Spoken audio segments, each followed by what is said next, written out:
안녕하세요. 뉴스반장입니다. 민주당의 대선 승리는 늘 긴박했습니다. 김대중 대통령은 불과 1.6%, 노무현 대통령은 2.3% 차이로 이겼습니다. 촛불혁명이 있었지만 문재인 대통령의 득표율은 41.1%였습니다. 한 발만 잘못 뛰어도 한치의 흠결만 있어도 패배의 낭떠러지로 떨어지는 아슬아슬한 선거였습니다. 그래도 세 분이 이길 수 있었던 것은 모두가 흠없는 후보, 국민이 안심할 수 있는 후보였기 때문입니다. 그런데 민주당 대통령 후보가 도덕적이지 않아도 좋다는 발상 정말 괜찮습니까? 민주당 후보가 국민의힘보다 도덕성에서 밀릴 수 있다는 기막힌 현실 그래도 되는 겁니까? 오늘 광주 전남이 명령해 주십시오. 흠없는 후보, 안심할 수 있는 후보로 당당하게 가라. 그것이 승리의 길이다. 그렇게 단호하게 말씀해 주십시오. 저는 총리 인사청문회를 거치고 총리로 일하면서 야당의 검증과 공격에 한 번도 흔들리지 않았습니다. 왜 우리는 대선 후보에게 공정과 정의를 요구합니까? 그것이 시대정신이며 호남정신이기 때문입니다. 왜 우리는 대선 후보에게 상식과 도덕을 요구합니까? 그것이 국민의 기준이며 본선 경쟁력이기 때문입니다. 왜 우리는 대선 후보에게 포용과 통합을 요구합니까? 그것이 더 큰 승리를 위한 확장성이기 때문입니다. 시대정신, 호남정신을 실천할 후보여야 합니다. 도덕성에 흠결이 없는 후보여야 합니다. 민주당 지지를 유보한 국민의 표를 더 많이 얻을 후보여야 합니다. 그런 후보가 바로 저 이낙연이라고 감히 말씀드립니다. 본선에서 반칙과 특권의 세력을 제압할 수 있는 깨끗한 후보라야 합니다. 확실한 정권 재창출의 도구라야 합니다. 그런 후보가 바로 저 이낙연이라고 감히 자부합니다. 더불어민주당 대통령 후보 선출 광주 전남 합동연설회가 25일 오후 광주 김대중 컨벤션 센터에서 열렸습니다. 지금 들으신 이 발언은 전체 연설 중 이낙연 후보의 정견 발표 일부분을 발췌한 내용인데요. 그는 시종일관 이재명 후보에 대한 네거티브에만 몰두했습니다. 왜 자신을 뽑아줘야 하는지, 자신이 뽑히게 되면 무엇을 할 수 있는지는 별로 중요해 보이지 않았는데요. 그냥 이재명은 부도덕하고 자질이 없으니 자신을 뽑아달라는 이야기만 떠들어댔습니다. 이낙연 47.12% 대 이재명 46.95%, 격차는 0.17% 차이였는데요. 호남 경선은 이낙연 후보의 참패였습니다. 더불어민주당 제20대 대통령 선거 경선 후보인 이낙연 후보가 25일 텃밭인 광주 전남 경선에서 처음으로 1승을 달성했지만 사실상 참패하고 말았는데요. 그의 호남에서의 입지를 생각한다면 패배와 다름없는 거죠. 이낙연 후보는 이날 광주 서구 김대중 컨벤션 센터에서 열린 민주당 광주 전남 경선에서 대의원, 권리당원, 국민 일반 당원의 온라인 ARS 투표를 집계한 결과 유효 투표수 71,835표 중 33,848표, 47.12%를 얻어 이재명 후보 46.95%에 0.17%포인트 앞선 아슬아슬한 깻잎 한 장 차이의 승리를 거뒀는데요. 누가 봐도 참패인 겁니다. 더불어민주당이 안 되기를 바라는 보수 언론들은 일제히 이낙연 후보가 불씨를 살렸다고 설레발을 쳐대고 있지만 0.17%포인트 차이가 불씨를 살렸다고 보는 사람은 없는데요. 이낙연 후보는 부끄러워서라도 후보직을 사퇴하는 게 맞습니다. 이번 결과는 그가 그간 보여준 오로지 자신만을 위한 정치, 그리고 수단과 방법을 가리지 않고 이기면 된다는 밑바닥 진흙탕 정치의 진수를 보여줬는데요. 특히 그가 총리와 대표직을 맡으며 보여준 행보는 최악의 정치인의 모습 그대로였습니다. 그 결과가 그를 심판하고 있는 거죠. 이낙연 후보는 전국 대의원 투표에서 46.91%, 600표를 얻으며 권리당원 투표에서 47.11%, 33,011표를 기록했는데요. 대의원 권리당원 모두 이재명 후보의 깻잎 한 장 차이로 앞섰습니다. 이재명 후보는 전국 대의원 투표에서 45.97%, 588표, 권리당원 투표에서 46.98%, 33,118표로 모두 이낙연 후보에게는 뒤졌는데요. 석패인 거죠. 이는 이낙연 후보의 호남에서의 입지를 생각한다면 선전을 넘어선 쾌거라고 봐도 무방한데요. 그렇게 네거티브로 흔들어댔는데도 불구하고 이런 결과를 만들어낸 거죠. 5연승을 이어가던 이재명 후보는 광주 전남 경선에서 46.95%, 33,726표를 얻어 2위를 차지했습니다. 이재명 후보는 대장동 의혹이라는 말도 안 되는 허위 가짜 의혹으로 지역 경선 첫 패배를 기록했는데요. 국힘당의 마타도어는 그렇다 쳐도 이낙연 후보의 네거티브가 일정 부분 먹힌 걸로 보여집니다. 그토록 흔들어대는데 영향이 없다면 이상한 거죠. 추미애 후보는 4.33%, 3,113표의 득표율로 대구 경북과 강원에 이어 3위를 유지했는데요.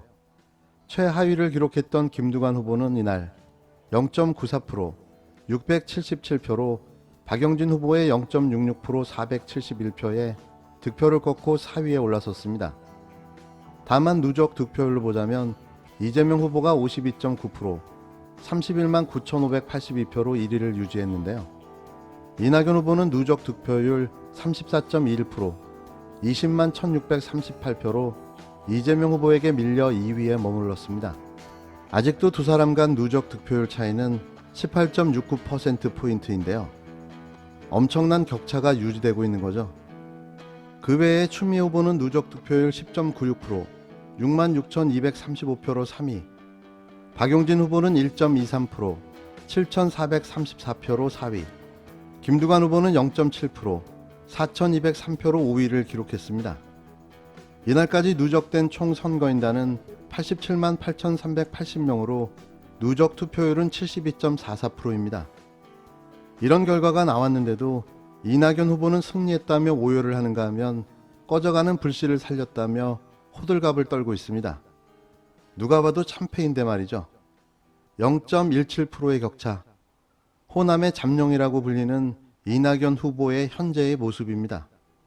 이후 이어지는 부울경 경선과 수도권 경선이 남아있는데요. 호남을 제외하고는 이재명 후보의 압도적 승리가 예상되는 지역들입니다. 이재명 후보가 민주당 대선 후보가 되었다고 봐도 무방한 거 아닌가요? 이게 이낙연 캠프의 승리일까요? 어떻게든 여론을 호도해 반작용을 노려보는 한심한 언론 프레인 거죠. 결과는 이낙연은 끝났다입니다. 이날 이재명 후보의 정견 발표도 있었는데요. 그의 정견 발표는 이낙연 후보의 발표와는 전혀 달랐습니다. 경쟁 상대에 대한 일체의 네거티브도 없었고 오직 대한민국의 미래와 희망을 이야기했는데요. 자신이 선출되면 어떻게 하겠다는 비전을 자신 있게 밝혔습니다. 이게 진정한 지도자이자 리더의 모습이 아닐까 생각되는데요. 그의 진정성을 느낄 수 있는 내용이었습니다. 생활고 때문에 자살을 선택하고 좋은 직장이 없어서 실업을 선택하고 돈이 없어 불량식품을 사 먹는 자유는 진짜 자유가 아닙니다. 소득, 주택, 금융 이 모든 영역에서 기본적인 삶의 조건이 보장돼야 진정한 자유가 가능합니다. 규칙을 지켜도 손해보지 않고 규칙을 어겨서는 이익 볼 수 없어야 합니다. 콩을 심으면 콩이 나야 합니다. 누구나 법 앞에 평등하고 모든 영역에서 어떤 사유로도 합리적 이유 없이 차별받지 않아야 합니다. 불공정과 양극화를 해소하고 지속 성장으로 기회와 꿈이 넘치는 나라 만들어야 합니다. 기후위기, 팬데믹, 디지털 전환의 이 위기를 강력하고 선도적인 국가 투자를 통해서 성장의 기회로 만들어야 합니다. 우리 사회 모든 지역 계층 부문 갈등을 사회적 대타협을 통해서 해소하고 모두에게 이로운 새 길을 찾아내야 합니다. 남북이 평화 속에 공동 번영을 추구하고 주변 강국에 휘둘리지 않는 진정한 자주 독립의 부강한 나라 만들고 싶습니다. 존경하는 국민 여러분, 효과적인 개혁 정책일수록 반발이 큽니다. 그래서 개혁 정치인에게 가장 중요한 덕목은 바로 용기와 추진력입니다. 누구나 개혁을 말하자면 실천은 아무나 하는 것이 아닙니다. 대장동 공공개발을 막던 보수 언론과 국민의힘이 적반하장으로 왜 공공개발 안 했냐, 공공한수액이 왜 그리 적냐며 대선 개입하는 이 현실을 보십시오. 부패 정치 세력과 손잡은 기득권의 저항은 상상을 초월합니다. 위기 시대에는 관리형 리더가 아니라 돌파형 리더가 필요합니다. 뚜렷한 철학과 비전, 기득권과 맞짱 뜰 수 있는 용기, 그리고 강력한 추진력을 갖춘 개혁 대통령이 필요합니다. 이재명은 할 일을 했고 기득권과 맞서기를 주저하지 않았습니다. 비주류의 삶 속에서 상식적으로 밀려오는 위기를 기회로 바꾸면서 성공해왔습니다. 위기 극복에 최적화되어 있습니다. 정치는 국민이 맡긴 권력으로 국민을 대신해서 국민의 일을 하는 것입니다. 그렇기 때문에 약속을 지켜야 하고 청렴해야 하고 유능해야 합니다. 이재명은 약속을 지키는 정치인입니다. 지킬 공약만 했고 약속은 반드시 지켜서 공약 이행률 평균 95%. 이만하면 칭찬받을 만하지 않습니까, 여러분? 윤석열의 서울지검이 저를 표적 수사했다는 보도처럼 저는 평생 권력의 지속적이고 집요한 먼지털이 감시 속에 있었습니다. 저 스스로를 어항속 금붕어로 여겼고 부패 지옥 청렴 천국을 주문처럼 외웠습니다. 살아남기 위해서라도 청렴해야 했습니다. 정치인들이 공직을 사유물로 알고 공무를 시혜로 여길 때 저는 공직을 소명으로 여기고 총각을 아껴 일했고 주권자가 체금하는 성과를 만들어냈습니다. 청렴했고 약속을 지켰고 실적을 냈던 사람이 미래에도 약속을 지키고 청렴하고 실적을 냅니다. 기회 있을 때 일하지 않던 사람이 권한 있을 때 성과 못 낸 사람이 대통령이 된다고 갑자기 나라를 국민의 삶을 바꿔낼 수는 없습니다. 대통령 후보 경선은 친구에게 명예를 주기 위해서가 아니라 우리의 삶과 국가의 미래를 걸고 이길 후보를 뽑는 과정입니다. 검증된 유능함, 청렴성, 신뢰성, 용기와 추진력으로 본선 경쟁력이 가장 높은 저 이재명을 선택해 주십시오. 저를 선택해 주시면 여기 계신 후보들과 함께 반드시 원팀 정신으로 승리하겠습니다.